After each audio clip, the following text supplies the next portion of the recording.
আজকে এই মুহূর্তে আপনারা যখন ভিডিওটি দেখছেন, জাস্ট তার অল্প কিছুক্ষণ পরে আসরের নামাজের পরেই আপনার জানাজার শেষে শায়িত হতে যাচ্ছেন বাংলার সূর্য সন্তান আমাদের তোফায়েল আহমদ ভাই। উনি গতকাল দুপুর ৩টায় মারা গিয়েছেন। ঢাকাতে একটা জানাজা হয়েছে, সেখানে জয় বাংলা স্লোগান দেওয়ার কারণে পুলিশ লাঠিচার্জ করেছে, অনেককে গ্রেপ্তার করেছে। আজকে বরিশালের ভোলায় ওনার শেষ জানাজা এবং তারপরে উনিকে শায়িত করা হবেন পারিবারিক কবরস্থানে। তো বাংলাদেশ আওয়ামী লীগ এবং বাংলাদেশের জনগণের জন্য আসলে এটা একটা বেদনার দিন যে ওনার মতন একজন রাজনৈতিক নেতা, যিনি কিনা 1971 সালে অস্ত্র হাতে যুদ্ধ করেছেন, মুক্তিযোদ্ধা, বীর মুক্তিযোদ্ধা, ওনার শেষ বিদায় যাত্রা। জানি না ওনাকে শেষ বিজয়তে সেই গার্ড অফ অনার বাকি সম্মানটুকু দেওয়া হবে কিনা, এটা আমরা সব জেনে যাব। আর 6-7 ঘন্টার ভেতরেই সব কি হচ্ছে, ভোলাতে কি হচ্ছে, সবকিছুই। তো এর মধ্যে আপনারা তো থাম্বনেল এবং ব্যানার দেখে হয়তো চিন্তা করছেন যে হঠাৎ আমি কি বললাম যে ছাত্রলীগ মিছিল করছে আর জনগণ সাহায্য করছে। এই কথাটা আসলে আমার না, এই কথাটা পুলিশের মহাপরিদর্শক সাহেবের কথা।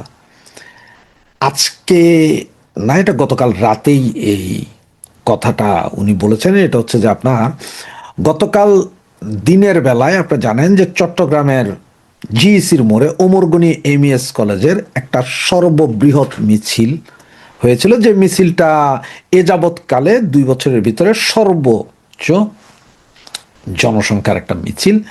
প্রায় 2-3 হাজার ছেলে পেলে ছিল, তারা ব্যাপক মিছিল করেছে। যে মিছিলটা, যেটা আমার পেছনে আপনারা এখন মিছিলটা দেখতে পাচ্ছেন, এখানে অবশ্য বেশ কয়েকটা মিছিলই আপনারা দেখতে পারবেন ছোট ছোট করে। এই মিছিল গুলো হচ্ছিল। তো এই মিছিলগুলো হওয়ার পরে সাথে সাথে সারা চট্টগ্রামে আপনার রেড অ্যালার্টের মতো জারি হয়ে যায়। যাই হয়, এটা কিভাবে সম্ভব? কারণ চট্টগ্রাম শহরের প্রাণকেন্দ্র যদি বলি আমরা, নিউ মার্কেট মোড়, নিউ মার্কেট মোড়ের চেয়ে আরো বেশি জমজমাট হচ্ছে যে আপনার 16-2 নম্বর গেট থেকে জিএসির মোড়।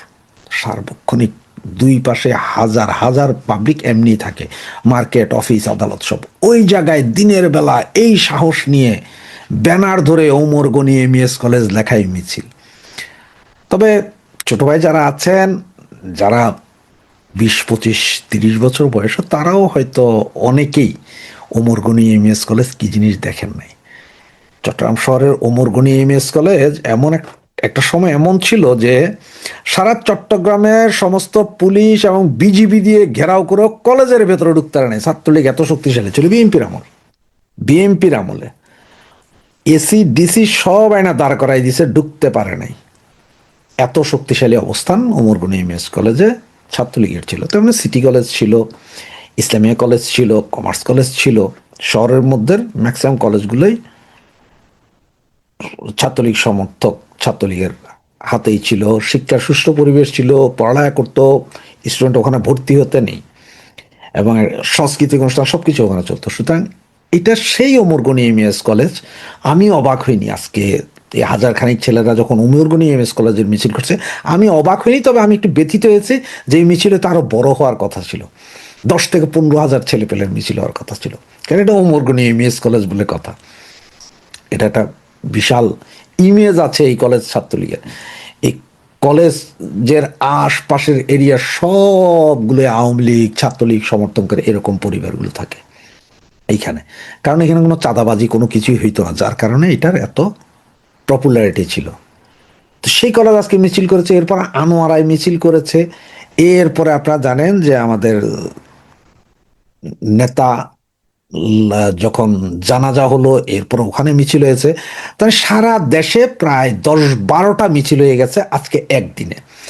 এর জন্যই সন্ধ্যার পরে নাকি 9টার দিকে জরুরি বৈঠক বসে, সেখানে ঢাকা ডিভিশন, চিটং ডিভিশন, রাজশাহী, খুলনা সব ডিভিশনের পুলিশ প্রধানরা আপনার অনলাইনে যুক্ত হয়েছিলেন এবং পুলিশের মহাপরিদর্শক যুক্ত হয়েছিলেন। সেখানে সমস্ত পুলিশ অফিসাররা বলছিলেন যে স্যার এখানে আসলে কি করা যাবে, ছাত্রলীগ মিছিল করতেছে কিন্তু পাবলিক আম জনগণ ওদের হেল্প করতেছে, তো এইভাবে যদি জনসাধারণ হেল্প করে তাহলে এটাকে তো ঠেকানোর সমস্যা। তা জনগণ কিভাবে help করে? স্যার দেখেন আপনার আমাদের কাছে বেশ কিছু ভিডিও ফুটেজ দেখেন, এই ছাত্রলীগের ছেলেরা মিছিল করার পরে হঠাৎ করে কোত্থেকে টেম্পো আসতেছে, ট্যাক্সি আসতেছে, সিএনজি আসতেছে, বাস ড্রাইভার, ট্রাক ড্রাইভার, এর আস্তে গাড়ি থামাইতেছে, 2-4 জন করে উঠাইতেছে, ভাইয়া চলে যেতেছে, স্যার এদিকে ওদিক চলে যেতেছে, আমরা ধরতে পারতেছি না। এটা পুলিশ প্রশাসন বলতেছে। তো এতদিন আমরা যেটা বলতেছিলাম যে মিছিল আমরা করি বা আমরা যাই করি, বাংলাদেশের আম জনগণ শেখ হাসিনাকে চাচ্ছে, ফেরত আনতে চাচ্ছে, শেখ হাসিনাকে চাচ্ছে। তারা বুঝে গেছে যে শেখ হাসিনাই আপনজন, এখানে অন্য আর কিছু নাই। যার কারণে এখনই যখন ছাত্রলীগ, আওয়ামী লীগ বা যুবলীগ যে কোনো জায়গায় মিছিল করে, তখন আপনারা 20 জন, কিন্তু রাস্তার আশপাশ থেকে আরো 50 জন এসে তালি বাজানো শুরু করে, ওরাও আপনাদের মিছিলে যোগ দেয়। আবার যখন মিছিল শেষ হয় তখনই আবার তারাই অনেক সময় ট্যাক্সি, অনেক সময় রিক্সা, বেশ কিছু লোকের সাথে আমি কথা বলছি, ওরা বলতে ভাই ভাড়া নেয় নাই, বাসে ভাড়া নেয় নাই, বলে যে ভাড়ার দরকার নাই, যেই স্টপে দাঁড়ানোর কথা হয়তো তাদেরকে যেখান থেকে হাত দেওয়ার পরে যেখান থেকে তুলছে তারপরে একটু পরে যায় থামার কথা, বাস সেখানেও থামে নাই, অন্য জায়গায় নিয়ে থামাই দিছে, চলে গেছে পোলাপাই। এই অবস্থা। ট্যাক্সি ড্রাইভার, সিএনজি ড্রাইভার, রিক্সা ড্রাইভার, অটো রিক্সার ড্রাইভার, এরাও নাকি উঠাই নিয়ে উল্টাপাল্টা ঢুকে যাচ্ছে, মানে বাঁচাইতেছে লোকজনরে, উল্টাপাল্টা ঢুকে যাচ্ছে মানে বাঁচাচ্ছে। ধরেন যাইতে হবে আমার নিউ মার্কেটের দিকে, সে নিউ মার্কেটের দিকে না যাইয়া সে চলে গেছে টাইগার পাসের দিকে, একটা এক্সাম্পল। এইভাবে বাঁচাচ্ছে। তো এটা হচ্ছে পাবলিকের ভালোবাসা, পাবলিক আস্তে আস্তে বেরিয়ে আসছে। কারণ পাবলিক চায় কি, যে একটা কোনো আওয়ামী লীগ ফিরে আসুক, আওয়ামী লীগ দাঁড়াক, আওয়ামী লীগ দাঁড়ানোর সাথে সাথে হাজার হাজার নয়, লক্ষ লক্ষ জনতা পেছনে দাঁড়িয়ে যাবে। কারণ ওরা জানে যে এই দেশের উন্নয়ন, গরিবের গরিবের খাদ্য বস্ত্র বাসস্থান বা অন্ন বস্ত্র বাসস্থান, এগুলোর জন্য যদি কেউ থাকে সেটা হচ্ছে আওয়ামী লীগ, সেটা হচ্ছে শেখ হাসিনা। সুতরাং এই জন্যই মানুষের ভালোবাসায় এই অবস্থা।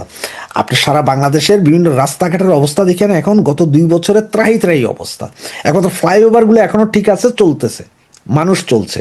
সুতরাং মানুষ যে উন্নয়ন আওয়ামী লীগ সরকার করে গেছে, শেখ হাসিনার সরকার করে গেছে, সেই উন্নয়ন আর কেউ আগামী 50 বছরে করতে পারবে না। সুতরাং মানুষ জানে ইনকাম, রুটি রুজি শেখ হাসিনা, এটা মানুষ বুঝে। এই জন্যই জনগণ তাদেরকে হেল্প করছে। আর সেইটা এখন যে পুলিশের বোধগম্য হচ্ছে, যার কারণে পুলিশ আজকে জরুরি বৈঠকে বলছে যে মিছিল করে ছাত্রলীগ, সহযোগিতা করে আম পাবলিক।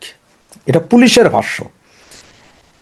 এই কথাটা আমি আজকে বলছি, দেখবে যে কালকে সকালবেলা বা কালকে বিকালবেলা অনেক পত্র পত্রিকায় আসবে যে পুলিশের ভিতর থেকে এই কথাটা বের হচ্ছে। সুতরাং এইটা কোনো ছোট বিষয় না।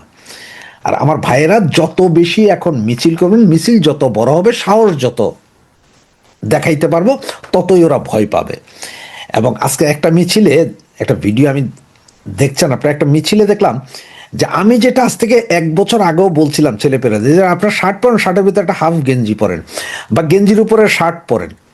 কারণ কি, মিছিল করে যখনই মিছিলটা শেষ হবে চাট করে শার্টটা খুলে ফেলেন, আপনার গেঞ্জি আছে। কারণ কেউ যদি টার্গেট করে যে হলুদ শার্ট পরা, তাহলে সে যখন সাদা শার্ট দেখবে সে আর বুঝতে পারবে না যে এত দ্রুত কি হয়েছে। আজকে সেম কাজটা করছে। নেক্সট টাইম এই কাজটা যত দ্রুত করবেন তত ভালো। নেক্সট টাইম আরেকটা কাজ করতে হবে, প্যান্টের ভেতরে লুঙ্গি পরে রাখতে হবে, আন্ডারওয়্যার পরার দরকার নাই, লুঙ্গি চাট করে প্যান্ট খুললেই তো আপনি লুঙ্গি পরা ব্যক্তি। পলিথিন এটা রাখেন পকেটে, পলিথিনের ভিতরে প্যান্ট ঢুকিয়ে ফেলাইলেন, হাইটটা চলে গেলেন গা, কোনো সমস্যা নেই, কেউ দেখতো না, কেউ বুঝতো না। এগুলো হচ্ছে টেকনিক, কিভাবে মিছিল। আর আজকের যে তোফায়েল ভাইয়ের জানাজার পরে জয় বাংলা স্লোগান শুনে পুলিশ যে সেখানে, ঘটনা হচ্ছে জয় বাংলা স্লোগান তো নিষিদ্ধ না, বা আমি ধৈর্য নিলাম ঠিক আছে নিষিদ্ধ কোনো স্লোগান, কিন্তু এই যে ছাত্রলীগ ভাইদেরকে ধরা হচ্ছে, যুবলীগ আওয়ামী লীগের ভাইদেরকে মিছিলের কারণে ধরা হচ্ছে, আওয়ামী লীগ করার কারণে ধরা হচ্ছে, ভাই এই মিছিল থেকে তো কোনো ভাঙচুর হচ্ছে না, দেশের কোনো সম্পদের ক্ষতি করা হচ্ছে না, রাস্তায় কোনো পুলিশে মারা হচ্ছে না, কাউকেই তো কিছু করা হচ্ছে না, তাইলে ধরা হবে কেন? পুলিশ প্রশাসনকে বলি, আপনাদের 3,500 ভাই মারা গিয়েছিল, যেটার জন্য আমরাই এখনো কথা বলি। যেটার ব্যথায় আমরা ব্যথিত। সুতরাং আপনারা দেখেন যে আপনার ঘরে লাশ রেখে আপনি আসছেন আমাকেই ধরতে, যারা আপনার লাশের দাফন কাফন করবে, যারা আপনার লাশের জন্য প্রতিবাদ করবে, তাদেরকে আপনারা আসছেন ধরতে। সুতরাং এইভাবে ধরে কতদিন? এক সময় হয়তো এরাই বিগড়ায় যাবে, আপনাদের উপর শুরু হবে, তখন কিন্তু আর ঠেকাইতে পারবেন না। শেখ হাসিনা শুধুমাত্র বলছে আমি 6 মাসের ভেতরে আসব ইন্টারভিউতে, তাতেই যদি ছাত্রলীগ যুবলীগের এই অবস্থা হয়, যেদিন উনি ভিডিওতে এসে বলবেন যে আমি আসছি, রাস্তা দখল করো, সেই দিন কি অবস্থা হবে? কোথায় পালাবেন প্রশাসনের এ ভাইয়েরা? প্যান্ট লুঙ্গি ঠিক থাকবে? আন্ডার প্যান্ট থাকবে তো পরনে, নাকি সেটাও ফালাইবেন? মনে রাখেন। আর এই যে আজকে যে এখন যে চিটংয়ের যা চালাচ্ছেন, বা গতকাল সারা রাত আপনারা যেটা করেছেন, যে পুরো ভোলা শহরের বিভিন্ন জায়গায় বাড়িঘরে যেয়ে যেয়ে হুমকি দিচ্ছেন জানাজায় না যাওয়ার জন্য, এইটার র্যাশ, এইটার ফল কিন্তু আপনারা দিবেন। আর সেটা যে দিবেন এটা লিখে রাখেন, এইটার ফল দিবেন। মনে করেন না যে তখন যে হা হা হা আমরা গত 5ই আগস্টের পরে আমাদের হাজার হাজার পুলিশ মারা গিয়েছিল, আমরা সেই পরিবারের সন্তান, এগুলো বলে তখন আর লাভ হবে না। কারণ আপনাদের সকলকে চিহ্নিত করে রাখা হচ্ছে যে আপনারা কারা কারা রক্তের সাথে বেইমানি করছেন। আরে কাকে কাকের গোস্ত খায় না? আর আপনারা আপনাদের ভাইদের যারা মারছে তাদের সহযোগিতা করতেছেন, তাদের সহযোগিতা। কি হয়, চান্স দেন, মিছিল করুক, চলে যাক, পরে যে কোয়েন যে পাই না। আপনাদের কাছে তো আইনের বহু ধারা আছে, এর আগে অনেক কিছু করছেন না, এখন পারেন না কেন? সুতরাং একটু সাবধান হন। আর আমার ছাত্রলীগ, যুবলীগ, শ্রমিক লীগ, আওয়ামী লীগের যা ভাই বোনরা আছেন, তাদেরকে স্যালুট যে আপনারা আজকে যেমন সারা বাংলাদেশে 10-12টা মিছিল করছেন, আশা করবো আগামীতে 50, 100, 150 মিছিল হবে। তবে মিছিলের জনসংখ্যা আরও বাড়বে, মিছিলে আরও বেশি টেকনিক অ্যাপ্লাই করেন।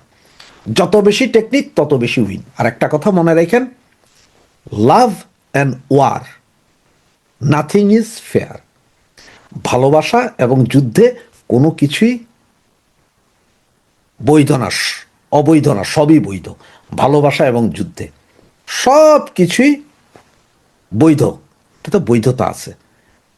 আপনার ভালোবাসতে গেলে যেমন চুরি করে যাইতে হয়, দেখতে হয় আশপাশে, যুদ্ধের সময়ও কে আপন কে পর ওইটা দেখা যায় না, মাইরা দিতে হয় যে আহা হা ওর সাথে আমার প্রেম আছে কিন্তু আপনার শত্রু, এখন মাইরা দিতে হয়। সুতরাং কোনো আইন মানে না। সুতরাং আমরা এখন যুদ্ধ অবস্থায় আছি, সব কিছু চিন্তা করেন। হ্যাঁ, এখনো আমরা শান্ত আছি, ঠান্ডা আছি, মিছিল করছি, মিটিং করছি, জনসভা করে ফেলতে পারবে যে কোনো সময়, এতটুকুই এই মুহূর্তে।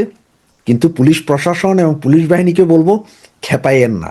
পাগল খেপাইলে বিপদ আপনাদেরই হবে, বিপদটা আপনাদেরই হবে, আর সেই বিপদটা হবে আরো বেশি ক্ষতিকারক। জয় বাংলা, জয় বঙ্গবন্ধু। আসসালামু আলাইকুম। বাংলাদেশে শেখ হাসিনার প্রত্যাবর্তন নিয়ে অনেক আলাপ হচ্ছে। বিশেষ করে শেখ হাসিনার দিক থেকে যখন ইন্ডিয়ান সংবাদ মাধ্যমে জানানো হয়েছে তিনি মাথা উঁচু করে দেশে ফিরতে চান, তিনি বলছেন যে আমার জন্য যে প্লেন দিয়ে গেছো সেই প্লেন পাঠাও। তিনি বলছেন আমি গিয়ে আইনি দিক মোকাবেলা করব। সেই সময় থেকেই আলাপ আলোচনা শেখ হাসিনাকে আদৌ ফিরবেন কি ফিরবেন না। তবে তার মধ্যে দিয়ে এই আলাপটা খুব জোরালো যে শেখ হাসিনার নেতৃত্বাধীন আওয়ামী লীগের তার নেতৃত্বে কোনো পরিবর্তন আসছে কিনা। অনেক সময় নাম এসছে তার পুত্র এবং কন্যা সজীব ওয়াজেদ জয় এবং সাইমা ওয়াজেদ পুতুল, যে এই দুইজনের কেউ একজন কি আওয়ামী লীগের নেতৃত্বে আসবেন কিনা। আপনারা দেখেন একটু যদি আমরা পেছন ফিরে তাকাই, আমরা গত কয়েকদিন আগে আপনাদেরকে এক আলোচনায় বলেছি যে ওই যে রিফাইন্ড আওয়ামী লীগ, এই ধারণাটা নস্যাৎ হয়ে গেছে, রিফাইন্ড আওয়ামী লীগ আর নাই। কিন্তু আলোচনাটা উঠেছিল কোত্থেকে? আলোচনাটা উঠেছিল এই যে এখনকার সংসদ সদস্য, অটোপাস সংসদ সদস্য বলি আমি, হাসনাত আব্দুল্লাহ এবং সাজ্জিদ আলম, তারা তাদের ফেসবুক পোস্টে জানিয়েছিল যে তাদেরকে ক্যান্টনমেন্টে আমন্ত্রণ জানিয়ে বা ডেকে নিয়ে সে সময় সেনাপ্রধান জেনারেল ওয়াকারুজ্জামান তিনি রিফাইন্ড আওয়ামী লীগের ধারণার কথা বলেছিলেন এবং রিফাইন্ড আওয়ামী লীগ ক্ষমতায় আসতে পারে, এই ধরনের আলাপ আলোচনা হয়েছিল।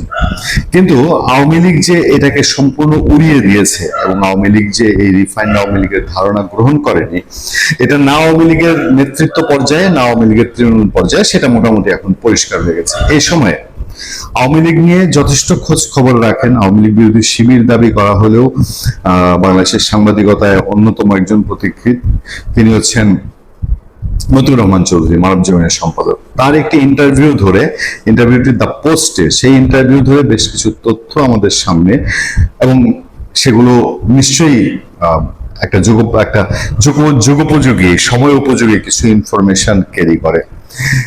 তিনি বলছেন শেখ হাসিনা পদত্যাগ করতে চেয়েছিলেন কিন্তু পদত্যাগ পত্র দিতে পারেননি। 3 পৃষ্ঠার এই পত্রে পদত্যাগের কারণ উল্লেখ ছিল, শেষমেশ ভ্যানিটি ব্যাগে করে সেটি নিয়ে যান মতিউর রহমান চৌধুরী, সম্পাদক, মানব জমিন।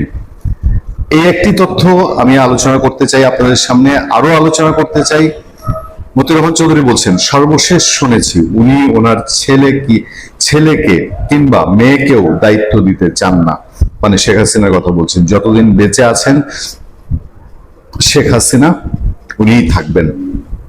আপনারা খেয়াল করে দেখেন যে বাংলাদেশের তৃণমূলের যে আওয়ামী লীগ আছে, যদিও প্রথম আলো একটা ভিন্ন রকম পরিস্থিতি, ভিন্ন রকম রিপোর্ট করেছিল যে তৃণমূলের আওয়ামী লীগ নাকি শেখ হাসিনাকে চায় না, আওয়ামী লীগের আত্মপাত্য কাউকে চায় না, কিন্তু তৃণমূলের টেস্ট যারা বুঝে, যারা সোশ্যাল মিডিয়ায় চোখ কান খোলা রাখে, আমরা সাংবাদিকতার জন্য যারা বিভিন্ন সূত্রের খবর রাখি, তারা জানি যে তৃণমূল আওয়ামী লীগ এই কথা শুনতেই পারে না যে শেখ হাসিনা বিহীন আওয়ামী লীগ হবে।